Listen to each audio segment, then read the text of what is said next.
Above the jungles of Assam, one lone American fighter climbed into the morning haze, and below, the fate of an entire airfield hung in the balance. December 13th, 1943, dawned cold and misty over Assam, India. The Hump airlift, that lifeline across the Himalayas, carried supplies for Chiang Kai-shek's forces in China. Every crate, every barrel, every plane mattered. Losing a single airfield could mean starvation, loss of medical supplies, or worse, months of disrupted operations. Dinjan airfield, a small but vital base, sat quietly beneath the clouds. 14 C-47 transports were lined up on the tarmac, their bellies stuffed with rations, ammunition, and medicine. A field hospital treated 63 wounded soldiers. Fuel stocks promised 11 days of continued Hump operations. Everything the Allies had worked for depended on this airfield staying intact. But in the distance, the sun glinted off 64 Japanese aircraft, slicing through the haze like steel knives. 24 Mitsubishi Ki-21 Sally bombers formed the center of the threat, sleek, menacing, and armed to destroy. Escorting them were roughly 40 Nakajima Ki-43 Oscar fighters, agile and lethal. The odds were staggering: 64 enemy aircraft, one lone P-40N Warhawk.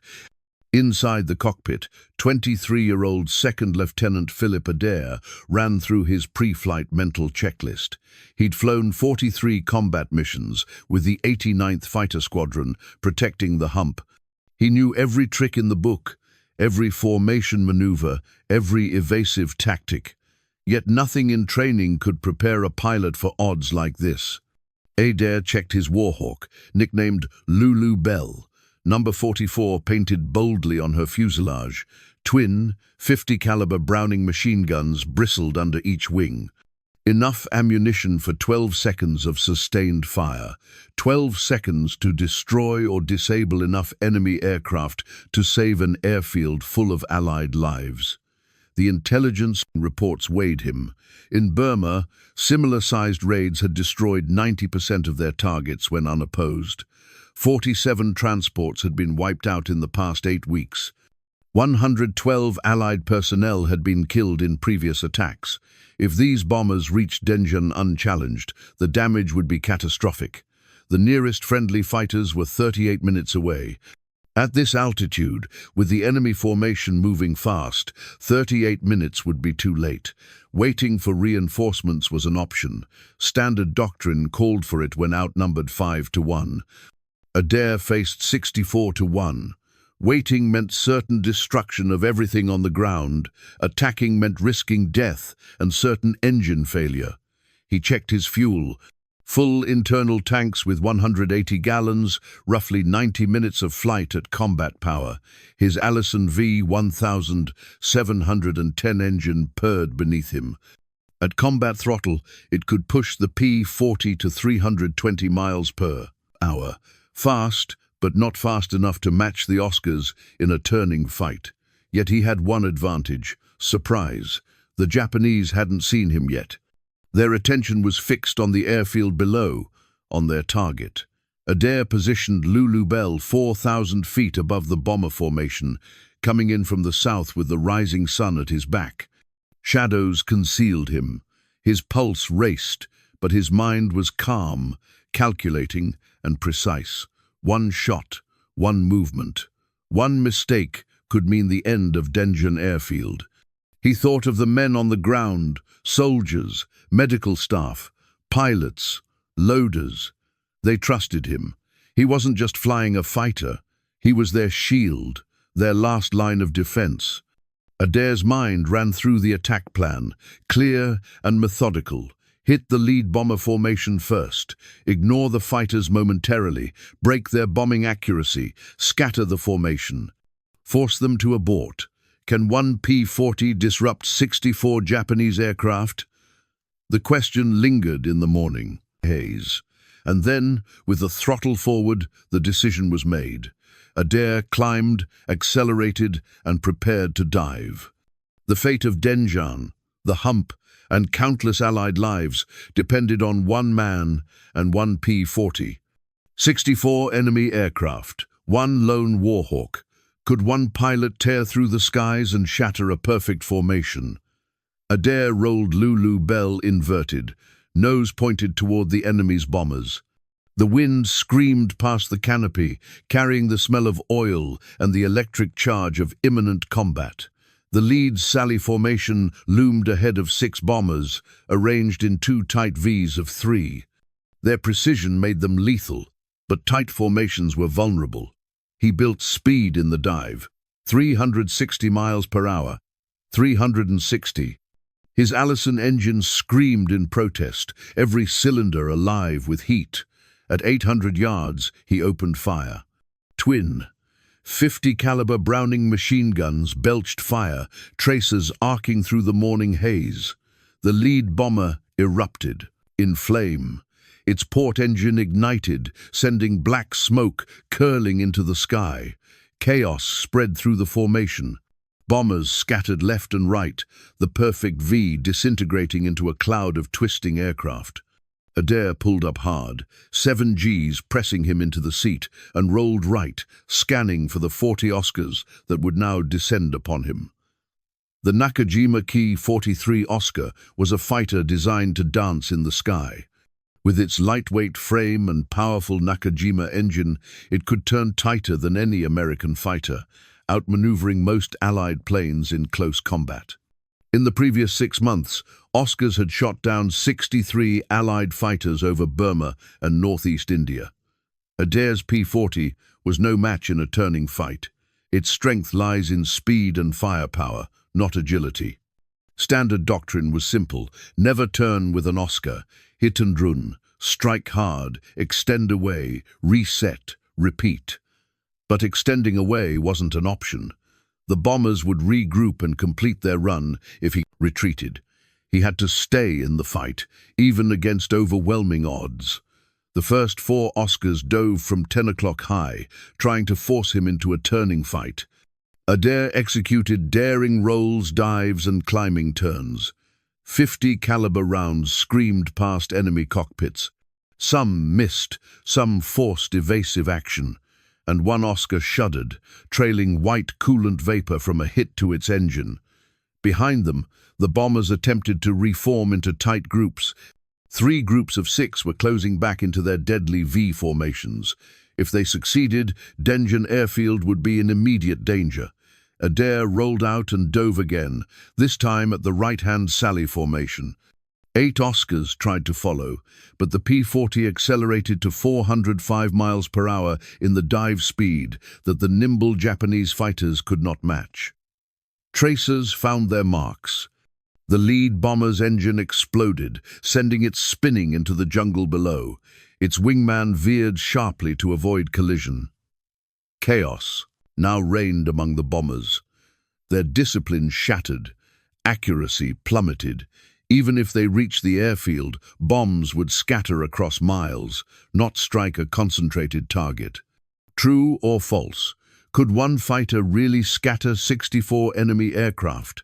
Comment what you think before the next attack. Adair's fuel gauge showed 162 gallons remaining. Ammunition, 650 rounds. He had seconds, maybe a minute, before the bombers reached the release range. But then his engine began to overheat. Combat power had pushed Allison beyond design limits. The coolant temperature spiked. Standard procedure called for shutdown, but the bombers were still a threat. He couldn't stop. 2 Oscars charged head-on. Closing speeds exceeded 600 miles per hour. Tracers streaked past, but Adair's heavier. 50 caliber rounds carried farther, striking the lead enemy fighter. It shuddered, broke formation, and its wingman followed. Adair dove and rolled, heat screaming from his engine, sweat stinging his eyes. The bombers were now only 15 miles from Dinjan. 2 formations had reformed into their Vs. The third remained scattered. Adair dove for the lead formation. 6 Oscars tried to intercept. He accelerated past them, too fast to turn with. At bomber altitude, he leveled out and fired. The lead Sally's right-wing route tore away. Another bomber rolled inverted and spiraled down without parachutes. Adair had shattered the bombing run. The remaining aircraft were disoriented, scattered, and of course, the Japanese pilot's perfect timing and formations, honed over years of training, were now meaningless. But there was no time to celebrate. Engine temperature, 248 degrees. Fire warning lights flickered, metal stretched. Allison groaned. Every second at full power brought the risk of total failure. 8 Oscars dived toward him from above. His right wing took hits. Fabric tore. Metal buckled. Aileron. Control is partially lost. Imagine your aircraft is on fire, your controls shredded, the enemy circling above, and your only option to survive is to fly upside down. After scattering the Sally bombers, Adair's P-40 wasn't out of danger, far from it. His Allison V1710 engine was overheating, coolant vapor hissing from the seams of the cowling. The oil pressure gauge had dropped to 0. Every second at full power risks catastrophic seizure. Yet Dinjan airfield, his base, was still miles away. The bombers had turned back, but the Oscars remained, circling like predators. Adair realized the only way to maintain altitude and maneuver was to think like the plane itself. The P-40's damaged aileron forced the right wing down, while broken elevator cables pinned the nose low. Right-side-up flight would doom him. Gravity and the aircraft's damaged aerodynamics worked against him. He remembered a principle from training, a detail no instructor ever expected him to use in combat. Inverted flight could reverse aerodynamic forces, potentially giving him control he didn't have upright. At 1,800 feet, he rolled Lulu Belle completely inverted. -1 G pressed him against the shoulder straps, blood rushing to his head. The Allison sputtered, struggling to feed fuel under -G, then caught again. Power was reduced, but enough. Slowly, he was climbing inverted. For 11 agonizing minutes, Adair alternated between an inverted and upright flight. Each maneuver balanced engine survival against aerodynamic control. Every roll and adjustment was a battle of physics versus instinct. Right side up, engine fed properly, but damaged controls pushed the nose down. Upside down, aerodynamics reversed, allowing him to claw back altitude, but fuel starvation risked engine shutdown. The 6 Oscars circled above, perplexed and hesitant. They watched an American P-40 seemingly defy death itself, rolling and diving in patterns no one could anticipate. 1. Bold Oscar tried to engage, but Adair flipped and used inverted momentum to gain altitude, forcing it to break off. It was a dance of desperation. Every moment could have ended with fire, collision, or capture behind enemy lines. Yet, Adair remained unbroken, flying the impossible. Could you imagine controlling a plane with shredded wings and a burning engine? Comment if you think you could survive this. The cockpit was filled with smoke, electrical systems failing, carbon monoxide poisoning creeping into his bloodstream, vision tunneling. The engine was running on what Adair later described as momentum, friction, and sheer willpower. Oil pressure was 0 for 9 minutes. Connecting rods had welded, cylinders scored, pistons seizing, yet the plane stayed airborne. Every flip, every inverted glide, every desperate surge forward was a gamble with physics. He could lose power at any second, he could stall, but the goal was clear: get to Naguli airfield, alive. At 3,000 feet, he maintained a rolling climb. Smoke trailed from the engine, flames subdued but still visible. Each inverted glide slightly extended the aircraft's range, giving him precious seconds to reach safety. The Oscars followed, but were never engaged. The American pilot was either insane or unstoppable. Either way, they didn't want to risk firing at a craft that defied logic and physics. Adair's technique was unprecedented. He would later explain it as a combination of using a damaged aileron as a control surface while inverted, exploiting gravity and the elevator's nose-down trim to climb, alternating upright to feed the engine, fuel and inverted to gain altitude. The plane became an extension of his mind.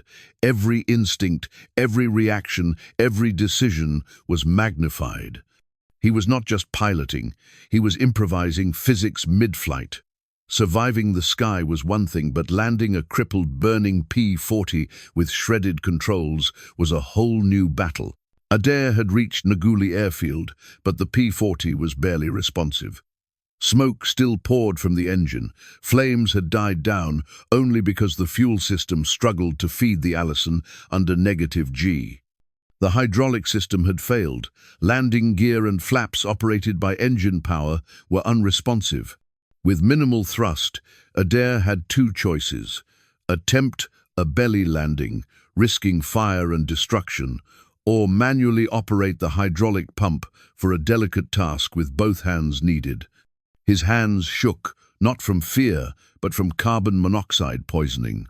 The cockpit smoke had accumulated for 14 minutes, impairing vision and coordination. Yet Adair refused to quit. He rigged his seatbelt around the control stick to maintain approximate neutral control in a makeshift solution that would buy him just enough stability. One hand on the stick, both hands pumping the backup hydraulic system. He counted 28 strokes. With each pump, he imagined his aircraft, his life, and the airfield below. Stroke 28. The gear extended and locked. Drag increased. Speed dropped to 135 miles per hour, just above stall speed. Every moment was critical. One misjudgment, and the aircraft would cartwheel into the runway or crash short. Could you land a damaged fighter upside down? Comment below if you think you could pull this off. The runway stretched before him to 4,000 feet of concrete. Flaps were still up, increasing landing speed to 120 miles per hour. Calculations mattered. Too fast, and the aircraft would overshoot. Too slow, and stall. Adair rolled the P-40 upright at 200 feet, fighting the damaged ailerons and partial elevator control. The aircraft dipped, wobbling dangerously. Technical Sergeant Robert Martinez and the ground crew watched through binoculars. They saw a smoke trailing P-40 approaching, unsure if it was a friend or foe. Martinez's gun crew prepared for the worst, ready to defend against what they assumed might be a Japanese strafing attack. At 90 feet, Adair crossed the threshold. The main wheels hit a hard 7G impact. The right main gear collapsed. Wingtips scraped the runway, sparks flying. The P-40 ground looped 180 degrees, skidding 200 feet before coming to rest. Smoke poured from the engine compartment. Fire crews rushed forward, adrenaline surging. For 12 tense seconds, Adair remained motionless, suspended between exhaustion and relief. Then he unstrapped, climbed onto the wing, legs buckling from fatigue and G-forces. The ground crew helped him down. He was alive. The damage was catastrophic. Allison engine destroyed, pistons seized, crankshaft warped, oil pan ruptured, 16 bullet holes in fuselage, 7 in right wing, 4 in left. Right aileron cable severed, hydraulic reservoir punctured, electrical bundles cut. Lulu Belle would never fly again.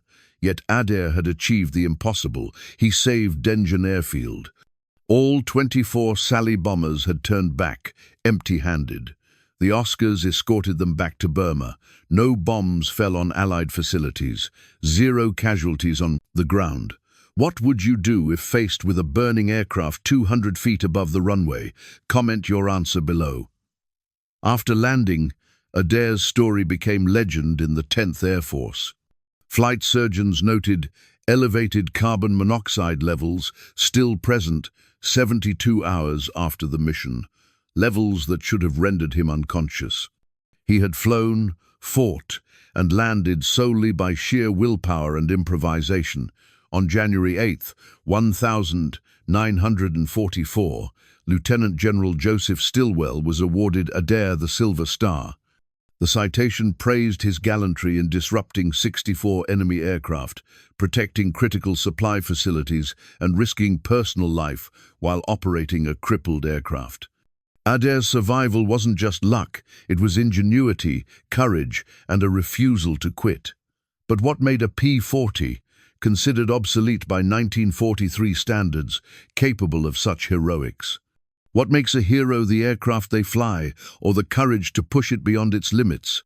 The P-40 Warhawk never captured the guard, fame of the P-51 Mustang or the P-47 Thunderbolt. Slower, less maneuverable, and limited to 15,000 feet, it was considered obsolete by 1943 standards. Yet in the hands of pilots like Second Lieutenant Philip Adair, the Curtiss fighter became a tool of ingenuity and survival. Lulu Belle, the P-40N, may have been slower and heavier than the nimble Ki-43 Oscars it faced, but it was rugged, reliable, and forgiving when paired with a fearless pilot. The 80th Fighter Group, known as the Burma Banshees, continued to operate across the China-Burma-India theater until August 1945. They destroyed 413 Japanese aircraft in combat and 147 on the ground, while losing 63 pilots killed or missing. Their death's head insignia became one of the most recognized markings of the theater, symbolizing relentless determination in the face of impossible odds. Adair himself flew 95 more combat missions, achieving ace status with 5 confirmed kills. He returned to the US in September 1944, survived the war, and remained in the Air Force for 30 years, retiring as a full colonel in 1971. His actions on December 13, 1943, became a defining moment, not just for him, but for the Burma Banshees, showing the world that courage, skill, and resolve often mattered more than the specifications on paper. Would you rather fly a P-40 like Adair or a P-51 Mustang? Comment below and tell us why. Adair's improvisation flying inverted for 11 minutes. Nursing a dying engine, landing a crippled fighter on minimal power would never be repeated. It defied every standard procedure and illustrated a timeless truth. Technology alone does not win battles. The human element of ingenuity, bravery, and resilience shapes history. The Burma Banshees, flying rugged P-40s through jungles, mountains, and monsoon skies, exemplified this principle. They faced overwhelming odds, improvised under fire, and protected vital supply lines across the Himalayas. Every mission was a gamble, every sortie a testament to courage over machinery. So, was the P-40 truly just an obsolete fighter, or was it the perfect aircraft for pilots willing to defy physics, odds, and death itself? Tell us below. Adair's story is more than a tale of one man against many. It is a reminder that history is written not only by the weapons we wield, but by the spirit, skill, and audacity of those who fly them.